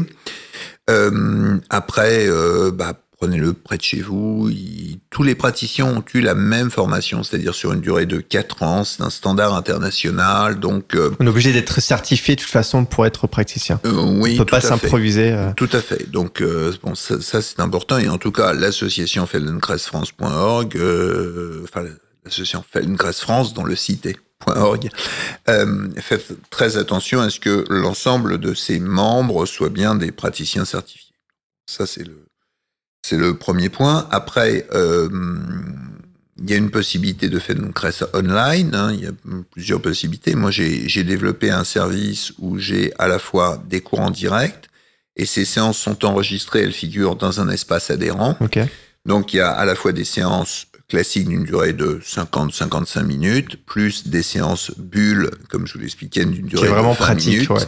C'est vraiment 20 minutes chronomètre Pour ceux qui sont occupés, c'est vraiment pratique. Voilà. Et ces séances figurent donc, elles ont lieu en direct aussi, et elles figurent dans un espace adhérent. Ensuite, elles sont enregistrées de sorte que chacun peut les faire quand il le souhaite. Donc, à la fois du direct et du replay, mêlés dans une même séance pédagogique. Et là, sur mon site, ça fonctionne avec un abonnement. Et le site est espacefk.com, donc FK comme mes initiales, et donc espace FK. L'avantage aussi, c'est que vous pouvez tester. Donc, pour découvrir ce qu'est la méthode Feldenkrais, réellement, vous avez 2 semaines de découverte pour pouvoir à la fois faire des séances en direct et en replay, mais ce sont les mêmes. Il n'y a pas de montage, etc. Simplement, c'est votre horaire de disponibilité qui va déterminer si vous faites l'un ou l'autre. Bien. Et quel que soit l'un ou l'autre, vous êtes bien sûr les bienvenus. Alors moi, j'ai voulu démocratiser la pratique de cette activité. Il y a eu des débats. Je suis parfois, on peut me critiquer là-dessus, mais j'applique une forme de modèle économique et où finalement l'inscription, la première des inscriptions a un coût de revient de 6 € par semaine. Vous voyez, c'est tout à fait abordable. Oui, c'est même pas c'est pas pour parler des prix. Donc les prix, voilà. On en a parlé, c'est pas ça qui est important. Tout le monde peut y consacrer. C'est vraiment, ça a été l'une de nos forces, je crois, dès le départ, c'est que j'ai souhaité démocratiser cette pratique. Oui. Et je suis prêt à répondre en cela à tous mes confrères qui me critiqueraient ou qui l'ont déjà fait. J'ai aucun souci là-dessus. J'assume pleinement ce choix. Ok. Parce que c'était un des premiers à faire en ligne aussi, je crois, cette méthode. Alors, dès le début du confinement, je vais pas te le cacher, c'était un projet que j'avais, et dès le début du confinement, les choses se sont mises en place, avec tout ce que j'avais appris dans ma vie professionnelle d'avant, de directeur de fitness club, de club de sport. Donc on a mis ça en place pour répondre d'abord à un besoin, parce que j'avais bien noté qu'il y avait beaucoup d'activités proposées sur la tranche des 20-30 ans et très peu pour les personnes de plus de 50 ans, qui ont répondu majoritairement là. J'étais oublié. Et alors, c'est pas que c'était les oubliés, c'était que la forme de pratique qui était faite sur Internet correspondait plus à des personnes de 20-30 ans qu'à des personnes de plus de 50. Donc, fallait savoir adapter les services et le marché, et je crois que c'est ce que j'ai su faire peut-être avec par exemple un moment où après le cours nous échangeons sur le cours, je réponds aux questions, voilà. Donc ça, c'est quelque chose qui est très apprécié. C'est-à-dire, c'est pas juste un cours, c'est que c'est qu'on a la possibilité de poser quand même des questions. On n'est pas tout seul. On commence. Tout à fait. Non, il y a quelqu'un derrière. Et on le fait peut-être plus d'ailleurs par Zoom. Quand on est en direct, que dans une salle où quand vous avez terminé le cours, il y a un autre cours qui suit, donc il faut rendre la salle, donc à l'heure suivante, donc on est tous obligés de sortir parce qu'il y a une autre activité qui enchaîne, vous voyez, donc ça c'est important. L'autre avantage, c'est que on fait cours 52 semaines sur l'année. D'accord. Donc contrairement à certaines structures qui ont des salles municipales accessibles 30 ou 32 semaines sur l'année, moi il y a une activité toute l'année. Voilà. D'accord. Donc ce sont un peu nos très gros avantages. Et puis vraiment, j'ai essayé sur le plan pédagogique de mettre en pratique tout ce qui pouvait s'adapter justement à l'enseignement par Internet. Voilà.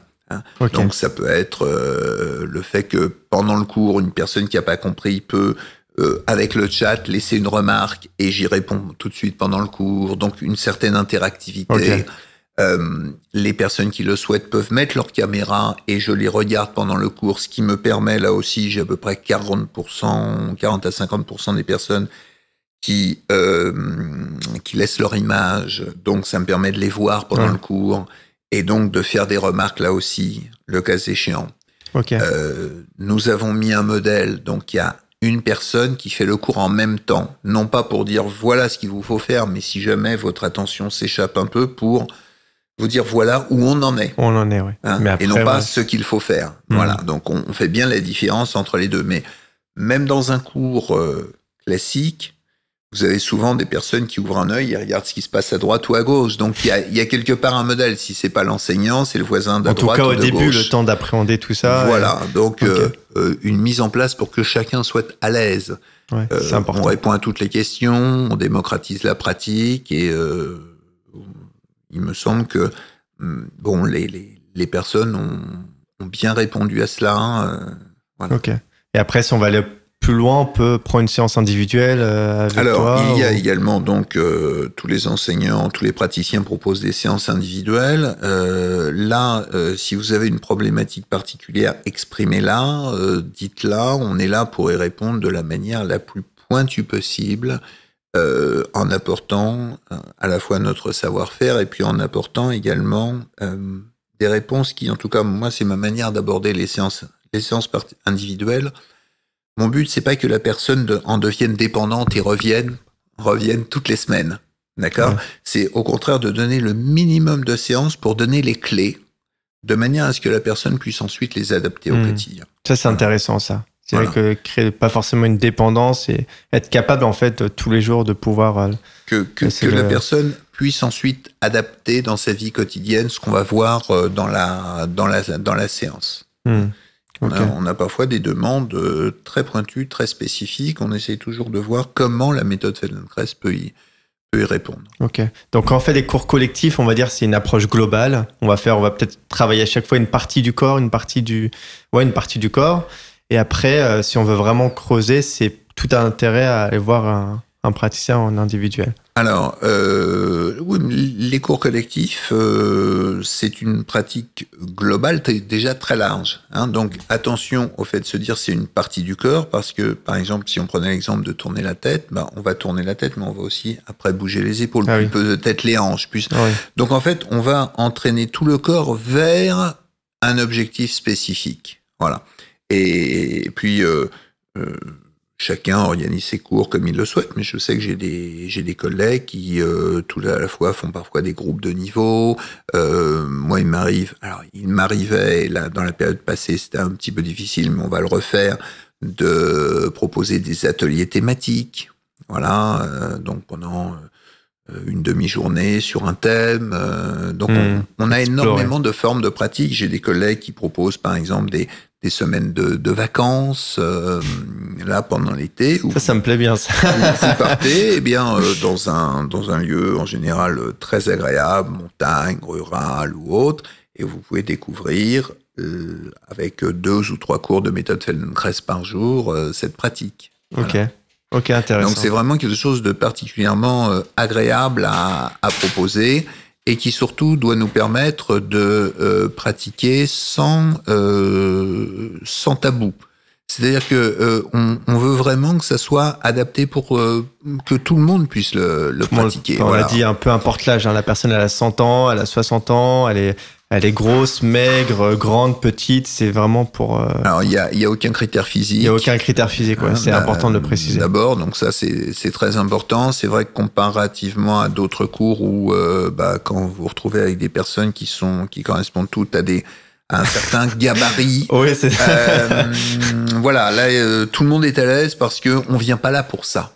Ouais. Voilà, et c'est très important. Venez comme vous voulez, habillez comme vous voulez. Venez comme vous êtes. Avec une tenue où vous êtes à l'aise, et c'est ça qui est important. Ok, c'est intéressant et c'est bien de le préciser pour pas que les personnes elles se sentent peut-être dévalorisées par rapport à ça ou même par rapport à leurs compétences, parce qu'encore une fois, on cherche pas ça. On cherche vraiment, c'est soit vis-à-vis de soi, et pas soit par rapport à l'autre. Uniquement un cours où on s'offre le luxe de s'occuper de soi. Ouais. Moi, mon engagement, c'est que ça soit la plus belle heure de la journée qui vous soit consacrée. C'est beau ça. Voilà. C'est beau. Ok. Et toi, j'imagine, ça a changé ta vie. Maintenant, tu arrives à te mettre sur la tête et à faire... Alors, la seule manière avec laquelle j'ai pu me mettre sur la tête, oui, c'est la méthode Feldenkrais. Okay. Voilà. Mais ça a changé ma vie. D'abord, encore une fois, l'objectif, c'est pas du tout de se mettre sur la tête. Hein. Oui, non, je sais, c'est pour... Mais par rapport à tout à ça a changé ma vie parce que, si tu veux, je recherche aujourd'hui les différentes solutions quand je suis face à une problématique. Voilà. Je me dis, qu'est-ce qu'on peut faire et dans quelle direction? Voilà. Et quel levier on peut actionner de manière à faciliter les choses? Qu'est-ce qu'on peut faire pour organiser les choses un peu autrement, etc. Et surtout, c'est une forme de philosophie de vie. Voilà. C'est-à-dire que je mets en avant plutôt une recherche de solutions plutôt que de me poser les problèmes. Bon, voilà, donc quelles sont les solutions les plus adaptées? Et j'essaye de voir plutôt ce qui est possible, compatible, facile à mettre en place et à organiser, et quels sont les éléments qui s'enchaînent bien les uns avec les autres. Voilà. Un peu comme sur des articulations, finalement. Ouais, c'est un état d'esprit, au final. C'est aussi se construire une certaine résilience aussi par rapport à la vie, être dans la recherche de solutions permanente et pas être aussi dans un état de défaitisme. Finalement, peu importe le problème, on peut arriver à le surmonter en voyant les choses d'une manière différente. Et quand on étudie la vie de Moshe Feldenkrais, on voit que ça a été aussi sa manière d'aborder les choses. C'est-à-dire, qu'est-ce qui permet d'avancer, d'aller de l'avant, de proposer... Quelqu'un d'assez optimiste, finalement. Voilà. Moi, j'aime bien aussi dire « pense bien et tout ira bien » ou « pense, parle bien et tu iras bien ». Voilà. Pense, parle bien et tu iras bien. Voilà. Okay. Vois ce qui fonctionne et vois comment tu peux activer ce qui fonctionne. Et très souvent, il y a beaucoup de choses à faire dans ce cadre-là. Oui, ok. Super Franck. Beaucoup de choses intéressantes. J'ai beaucoup appris. Juste peut-être une dernière question. Je te parlais tout à l'heure de kiné ou quoi que ce soit. On peut en fait être kiné et praticien de la méthode Feldenkrais. C'est complémentaire. Oui, tout à fait. Alors, si moi j'ai une entorse par exemple au pied, je vais aller voir le kiné, mais je peux faire aussi la méthode Feldenkrais pour améliorer ma mobilité. Alors, il y a ce qui est l'une des spécificités des formations Feldenkrais, c'est qu'on vient tous de secteurs très différents. Okay. Domaine artistique, kiné, psychomotricien, prof de gym ou de fitness, éducateur sportif, musicien, chorégraphe, chef d'orchestre, réalisateur. Tu peux pas imaginer le nombre de professions qui se retrouvent dans une même formation. C'est une richesse absolument incroyable. Donc oui, il y a aussi, bien entendu, des kinés.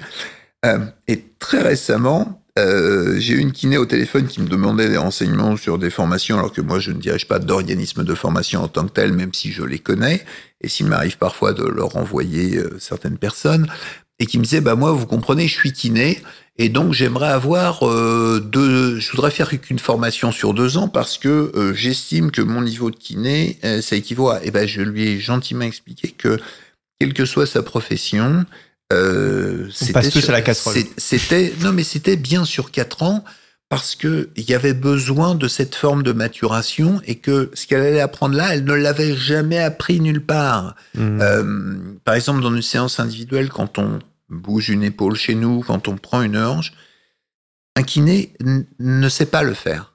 Voilà, ne le fait pas comme nous, du tout. Voilà, du tout. Donc voilà, c'est important. Ok. Je pense on a fait un bon petit tour, hein, Franck. Hein, je sais pas, est-ce qu'il y a des choses dont je n'ai pas abordé que tu aurais aimé aborder ou des choses importantes que... écoute, je crois qu'on a fait un bon tour, mais si tu as une dernière question... oui, en fait, j'en ai 2. Déjà, la première, c'est t'as des livres à recommander déjà sur le sujet, parce que je crois que t'as écrit un bouquin, toi, dessus. Alors, le livre qui est en ce moment en vente a été publié chez Amphora, qui est l'éditeur numéro 1 sur le sport, et s'appelle « Sport de la conscience gestuelle à la performance ». Donc, c'est une reprise de mon premier livre que j'avais écrit sur le golf, mais là, qui s'adresse à tous les sports. Voilà. D'accord, et donc on appréhende la méthode Feldenkrais. On nous apprend la méthode Feldenkrais, donc il y a une 12aine de leçons destinées à améliorer un grand nombre de points liés au sport, que ce soit le tennis, que ce soit le volleyball, que ce soit le squash, que ce soit le water polo ou que sais-je encore. Ok. Donc tu parles et est-ce que Moshe Feldenkrais aussi a écrit un bouquin, mais je pense que ça va être en anglais. Alors aussi, il y a plusieurs livres de Moshe Feldenkrais.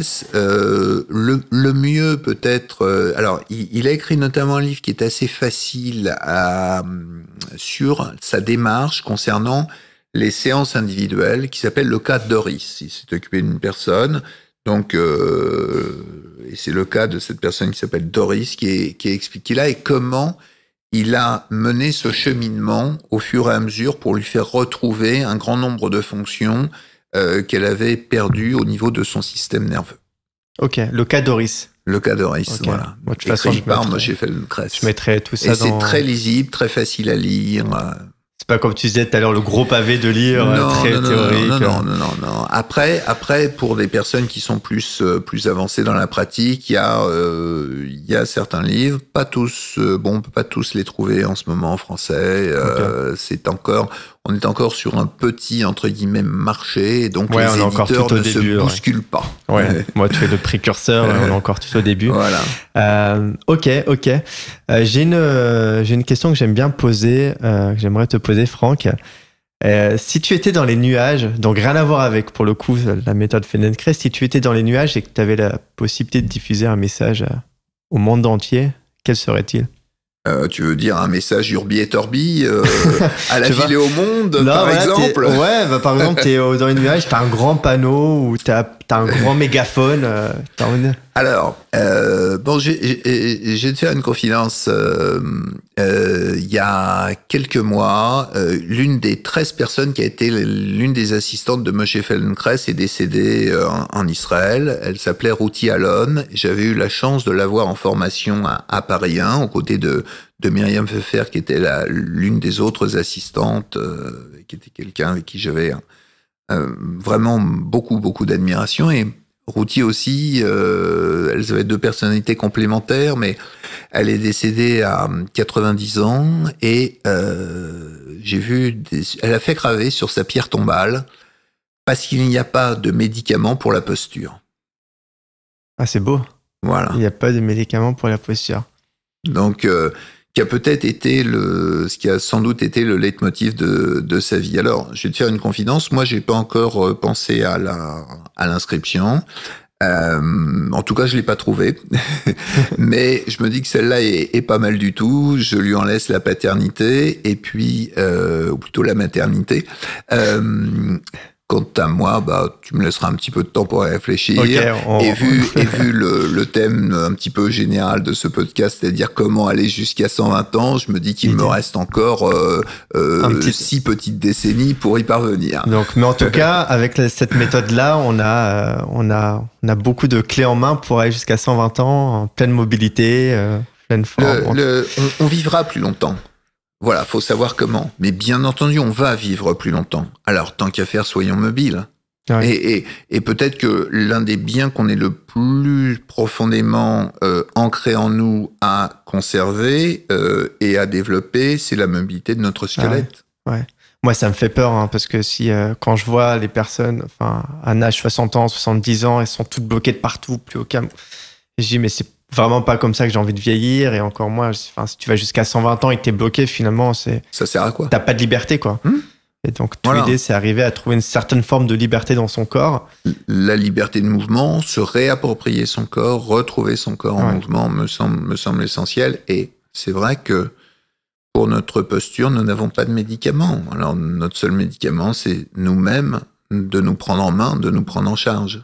Merci Ruti Alon. Se poser les bonnes questions, se réapproprier le corps, apprendre à le connaître finalement et l'écouter. Et donc voilà, pour être beaucoup plus épanoui, avoir plus de liberté dans le mouvement, etc. Donc c'était la méthode Feldenkrais. Donc c'est vraiment très prometteur. En tout cas, ça m'a donné envie de creuser davantage. J'espère que ça va vous donner envie d'explorer tout ça. En tout cas, on a abordé beaucoup de choses. Merci beaucoup, Franck.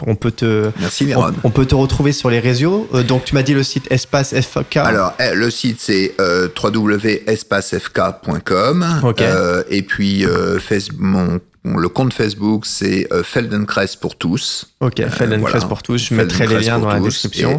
espacefkk.com pour pouvoir aussi, si vous le souhaitez, découvrir ce que c'est là par la pratique. Voilà, en tout cas, je vous invite vraiment à vous y intéresser, à essayer, parce que de toute façon, tant qu'on n'essaye pas, on ne peut pas savoir. À essayer au moins une séance. Comme tu as dit, une séance, on peut faire beaucoup de choses avec et on peut ressentir les bienfaits par soi-même. Et puis, si vous avez d'autres questions, on peut te contacter. Tout à fait. Vous avez, pas le harceler, mais voilà, on peut poser des questions. Sur le site, le moyen de me contacter. Il y a même mon numéro de téléphone, donc n'hésitez pas. En tout cas, essayez 2 séances, 2 semaines de découverte. 2 semaines de découverte avec les directs et les replays. Donc, ce qui est pas mal pour se donner une envie. C'est le mieux. Hein, et je vous dirais presque, faites et vous comprendrez. Voilà. La théorie, on s'en fout. On veut être dans la pratique. Ok. Merci beaucoup, Franck. C'était très enrichissant. J'espère que tous ceux qui écouteront cet épisode trouveront ça enrichissant. Et c'était un plaisir d'échanger ensemble. Pareil. Et merci pour ce que tu fais. Merci de démocratiser cette méthode et de faire du bien aux gens surtout. C'est important. Donc, on en a besoin. On a besoin. Merci encore, Franck, et à bientôt. Au plaisir. Super, merci beaucoup d'avoir écouté cet épisode de Génération 120 ans jusqu'au bout. J'espère que cet épisode vous a plu. Si c'est le cas, comme c'est un tout nouveau podcast, j'ai 2 choses à vous demander. La première, c'est de me laisser une note 5 étoiles avec un commentaire positif sur Apple Podcast ou d'autres plateformes, car ça m'aide beaucoup et surtout ça permettra à d'autres tout comme vous de profiter de ces discussions enrichissantes. Ensuite, si vous avez des commentaires, des retours à me faire, n'hésitez surtout pas. Ceci me permettra de progresser et vous proposer quelque chose de toujours plus qualitatif. Merci encore pour votre attention précieuse et je vous dis à très vite pour un épisode de Génération 120 ans.